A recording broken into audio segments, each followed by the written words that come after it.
Hi everyone, it's Lindsay. I'm back today and I'm going to share with you how I made this card and gift bag. So I am starting off with two pieces. These are 5.5 by 6 inches of just plain white cardstock. I've cut them down to that size. And I'm going to be using the polka dot stamp set from Inspired by Stamping. Now this is a great set to have on hand just to do some great pattern stamping and background stamping. But I'm going to make chocolate chip cookies with them today, and I'm going to be using two different colors of brown ink from Memento. One is rich cocoa, and the other is desert sand. Now, as my stamping surface, I've got a piece of thick fun foam, that's that black sheet behind there.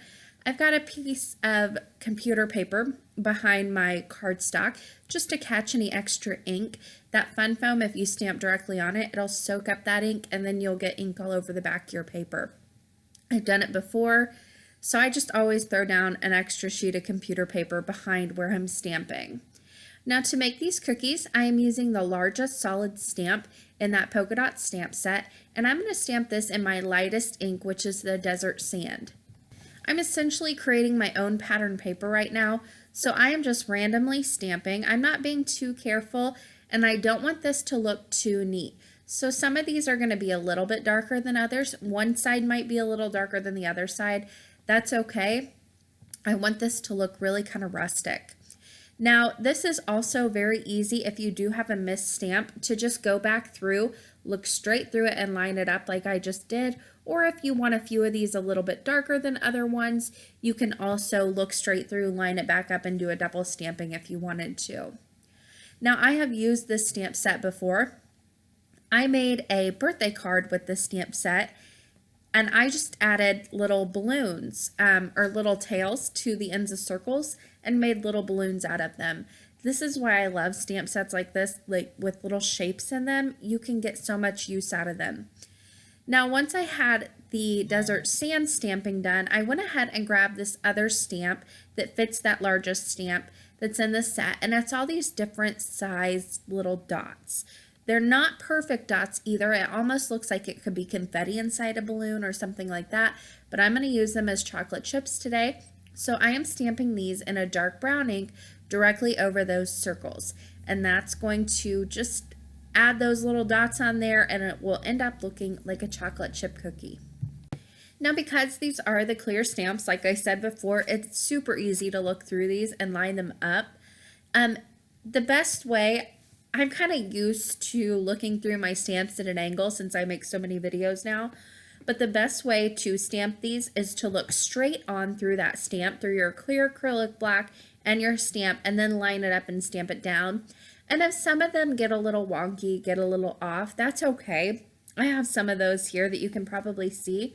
I was going for a more rustic look, and that just adds a little bit more to that handmade feel of this. So I was okay with that. But if you're having trouble lining it up, just look straight through. There's a look at that finished pattern paper. And I also went ahead and did the same exact thing on this second piece. I did really speed this up because it is just more of the same. I'm using that same desert sand ink to go ahead and stamp down those circles very randomly. I'm not making sure they're evenly spaced apart or, filling in all the little gaps here. And then I'll come back in with that rich cocoa and my little dot stamp, and I'll just quickly fill in all of those little circles I created on the paper. I wish I could stamp this fast in real life, but it did take a little bit longer than what I'm showing here. Now, to make this gift bag, I'm using this gift bag die, and I did cut my paper so it would fit that die. So it was 5.5 by 6 inches, and then I just run that through my die cutting machine like I would any other die. And I'm going to need 2 of those to make my gift bag. So I've cut both sheets of paper with that gift bag die. Now I'm also going to add handles, so I'll go ahead and attach that. Now a little trick to get your handles even on both sides is to go ahead and run that handle through on one piece. Then I've lined the 2 pieces up that I've cut. I've inserted that die or left it in there. I'll go ahead and die cut. Then I'll remove that top layer. It doesn't cut through the bottom layer because I am using such thick cardstock, but I can go ahead and insert that handle right back in it pops in place, then I can run that through, and now I know that both handles of mine are even on there. Now I want to make a little window in this gift bag as well. So I'm using a circle die, and I'm just going to place that right in the middle of that treat bag, hold it down with some tape, and run that through my die cutting machine. Now that's going to create a little opening. I'm not going to fill that in with anything quite yet, but I'm going to go ahead and score all of my little marks. Now this die does put little embossing lines in there. However, I find that it folds up easier for me and I don't struggle as much if I just go ahead and really reinforce those score lines. So I like to use my paper trimmer. You can use whatever scoring tool you like to use, but I just use my bone folder, go right in and really give those lines a nice creasing.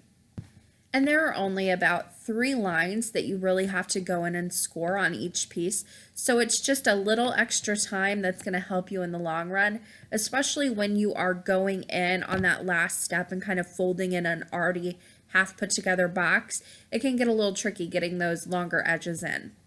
Now I also like to go through and fold these up and give them a nice crease with my bone folder right on those score lines before I put them together. Again, this is just another step that's going to help me save some time in the end.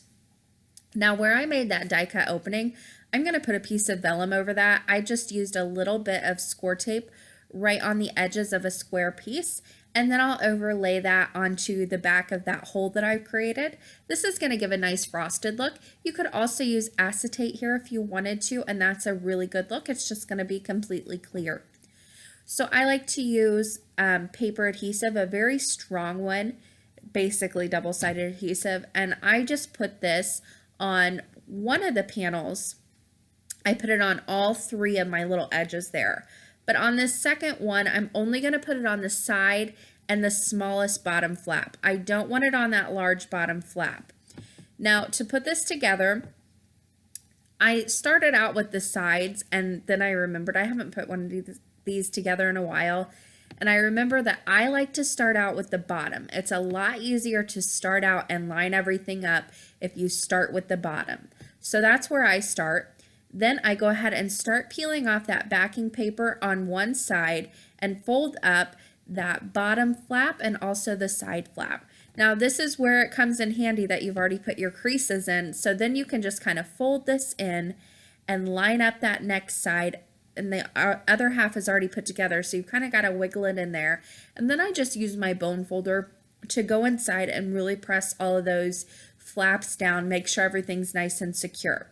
Now this also has little edges on it that you can fold in and make it kind of like a little craft gift bag or one of those little lunch bags. I didn't do that this time, but you can go in and do that if you want to. But that finished off my gift bag. Now I'm going to make a card that matches this, and I'm going to go a little bit further with my cookies that I'm making here. So for each one of my little circles that I'm stamping here in Desert Sand, I did do the double stamping. And you can see it's super easy to look through and line these up. But I'm also going to come in and I'm rolling that circle just on the outer edges, that rock and roll technique you see. I'm using that on the outer edges. I stamp off twice on a scrap piece of paper, and then I go in and stamp that on the circle. This is going to give just a nice little baked edge around those cookies that you would normally see.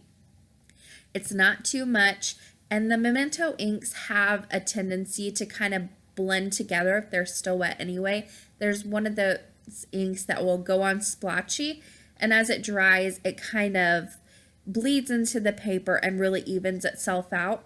So it's going to look a little funky at first, but it will look very nice in the end, I promise. Then once I had all of those little outer edges stamped, I came in and added those dots with that rich cocoa ink right over the top of that. And again, all this ink is still wet, so it will go ahead and blend together just a little bit. Now the great thing about this stamp set is I have a circle die set, so I didn't need any special dies to do my die cutting of these cookies.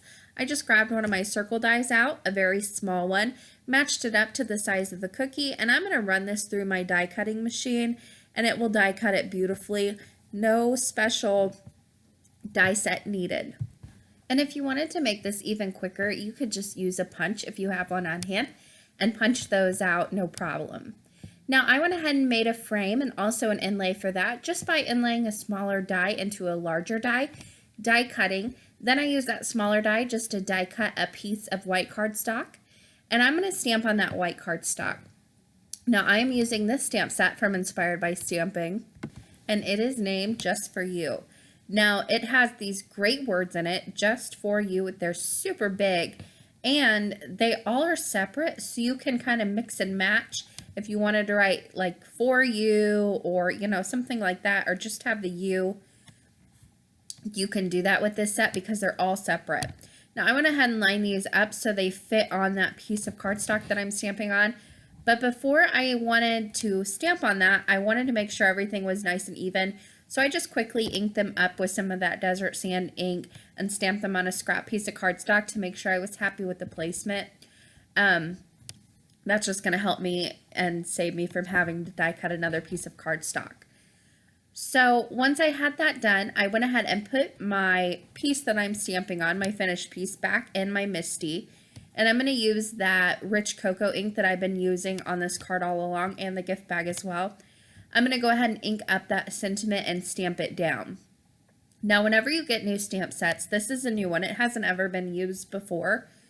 Sometimes you're going to get, it's kind of like a buildup of product. It's kind of like a leftover film from the manufacturing process on your stamp.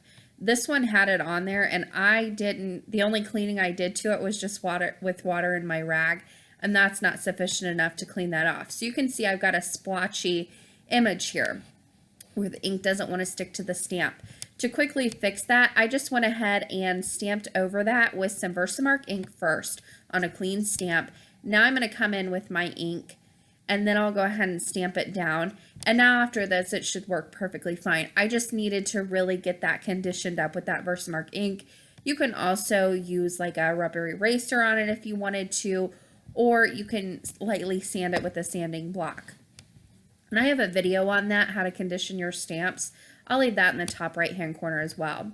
Now I went ahead and put that frame and that sentiment panel on an A2 card base, a white one. And now I'm just going to add those cookies that I made. I only ended up using 3 of them. And I'm going to pop them up with some fun foam and double-sided adhesive. I've got 2 in the bottom right-hand corner.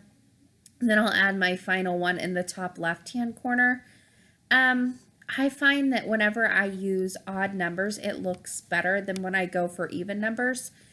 And then to just kind of finish this card off, I added a little bow, a twine bow, right on top of that to kind of make it look like a little picture frame. Now I use hot glue to put that down. I find it works best for me and holds those types of things in place just a little bit better than any other glue I have. I cut off the ends so they were even, and that finished it off for today. There is the gift bag all ready to go, and also that card that matches it perfectly, which I love, and the sentiment fits with the gift bag as well. That does it for me today, guys. I'm going to leave you with this close-up and a few pictures of the finished projects as well.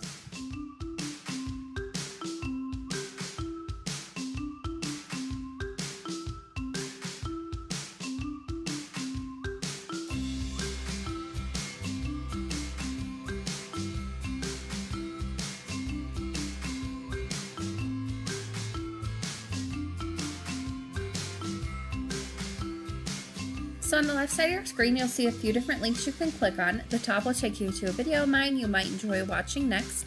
The bottom left will take you to my blog where you'll find the supply list for this project. And the bottom right will subscribe you to my channel if you aren't already. Thanks so much for watching today, and happy crafting!